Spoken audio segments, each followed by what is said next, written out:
बिस्मिल्लाहिर्रहमानिर्रहीम। हदीस में एक बड़ी प्यारी बात आती है कि जो शख्स अपने मामलात को अल्लाह ताला के सुपुर्द कर देता है तो अल्लाह ताला उसके कामों के लिए कफ़ील बन जाता है और उसको वहाँ से रोज़ी अता फरमाता है जहाँ से उसका गुमान भी नहीं होता। और जो शख्स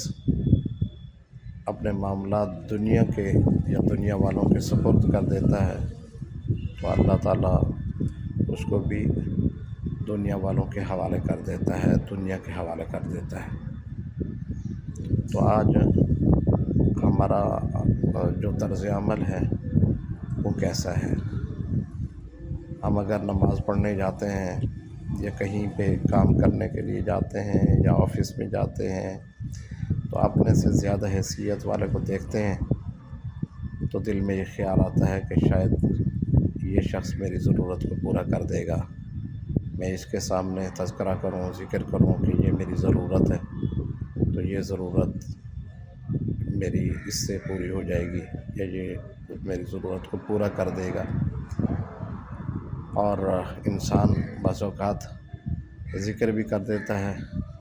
और अगर ज़रूरत नहीं पूरी होती तो शर्मिंदगी भी उठानी पड़ती है। और अगर इंसान थोड़ा सा गौर करे कि जिस शख्स मैं सवाल कर रहा हूँ इसको किसने दिया है, इसको भी तो अल्लाह ताला ने दिया है ना। तो जिस अल्लाह ताला ने उसको दिया है क्या वो मुझे नहीं देगा? और वैसे भी हदीस में आता है कि जो शख्स 10 से सवाल करता है और लोगों से मांगता है और अपने ज़रूरियात के लिए लोगों के सामने हाथ फैलाता है तो फिर फ़क़र के दरवाज़े खुल जाते हैं, उसकी ज़रूरियात कभी पूरी नहीं होती। अगर बज़ाहिर एक ज़रूरत उसकी पूरी हो गई है तो थोड़े दिनों बाद फिर कोई और ज़रूरत पेश आ जाएगी, फिर वो लोगों से मांगता फिरेगा। तो इसलिए अपने मामलात को अल्लाह ताला के सुपुर्द करने चाहिए। और सहाबे कराम का क्या तर्ज़ अमल था कि जब भी ज़रूरत पेश आती तो वज़ू करते और वज़ू करने के बाद 2 रकात सलातुल हाजत पढ़ते और अल्लाह ताला के से दुआ मांगते, अल्लाह ताला वो ज़रूरत पूरी कर देते। चुनांचे हदीस में आता है कि जिस शख्स को मामूली से मामूली चीज़ भी मांगनी हो, मिसाल के तौर पे जूते के तस्मे हैं वो भी मांगने हों तो अल्लाह ताला से मांगें, बंदों से सवाल नहीं करना चाहिए। और जो शख्स बंदों से सवाल करता है तो वो उसकी ज़रूरियात में कभी ख़त्म नहीं होती। और वैसे भी कुरान मजीद में है वफ़व्विज़ु अमरी इलल्लाह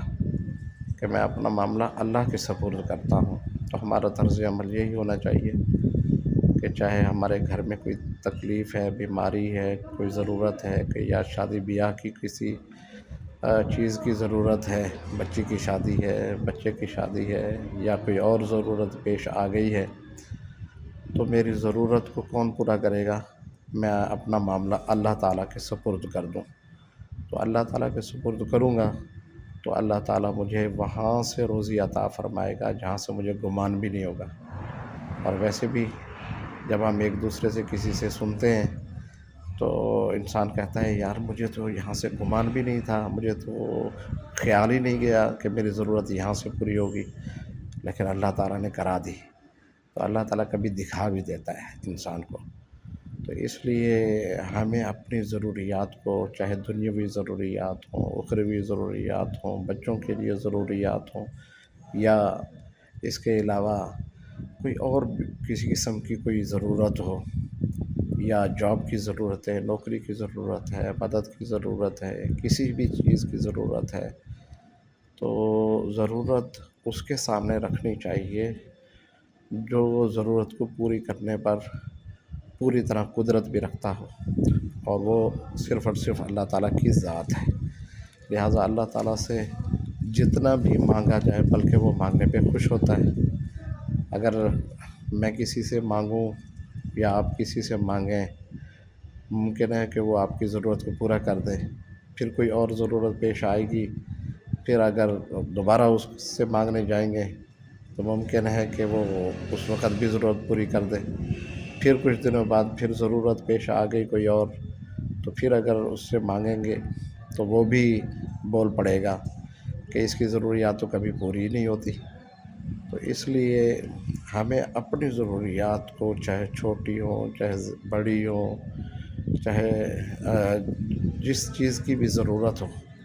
ہمیں اللہ تعالیٰ سے مانگنی چاہیے۔ اور ویسے علماء کرام کہتے ہیں نا کہ اللہ تعالیٰ سے باتیں کرنی چاہیے، اور وہ باتیں ہوتی ہیں اکیلے میں۔ اور بھلے آپ سو رہے ہیں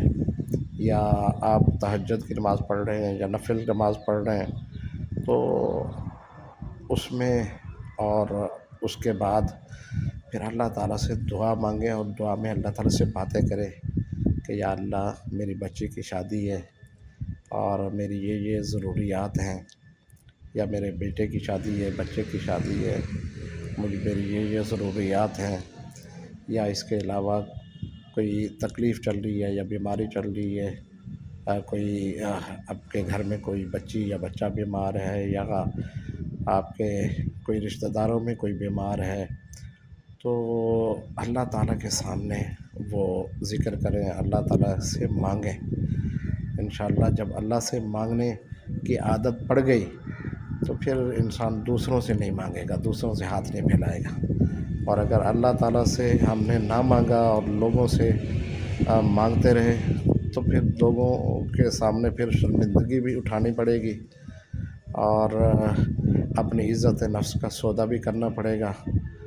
اور ہاتھ میں تو اتنا آئے گا جتنا اللہ نے مقدر کر رکھا ہے۔ تو اس لیے بہتر یہی ہے کہ جو آئیڈیل صورت ہے، جو ہمیں کرنا چاہیے، وہ یہی ہے کہ اللہ تعالیٰ کی ذات سے مانگنا چاہیے، اللہ تعالیٰ کے حضور اپنے تمام معاملات اس کے سپرد کرنے چاہیے، اسی سے مانگنا چاہیے، اور وہی پوری طرح قدرت رکھتا ہے ہماری ضروریات کو پورا کرنے کی۔ تو جو شخص دنیا سے مانگتا ہے یا دنیا والوں سے مانگتا ہے، تو اللہ کے رسول صلی اللہ علیہ وسلم نے ارشاد فرمایا کہ وہ پھر اللہ تعالیٰ اس کو دنیا کے حوالے کر دیتے ہیں، اور پھر اس کی ضروریات پوری بھی نہیں ہوتی، وہ فقر کا دروازہ کھل جاتا ہے۔ تو اس لیے انسان کو اپنی ضروریات اللہ تعالیٰ سے ہی مانگنی چاہیے، اور اللہ کے حضور جو ہے وہ صلاۃ الحاجہ پڑھ کے دعا مانگنی چاہیے۔ اللہ مجھے عمل کی توفیق عطا فرمائے، آمین یا رب العالمین۔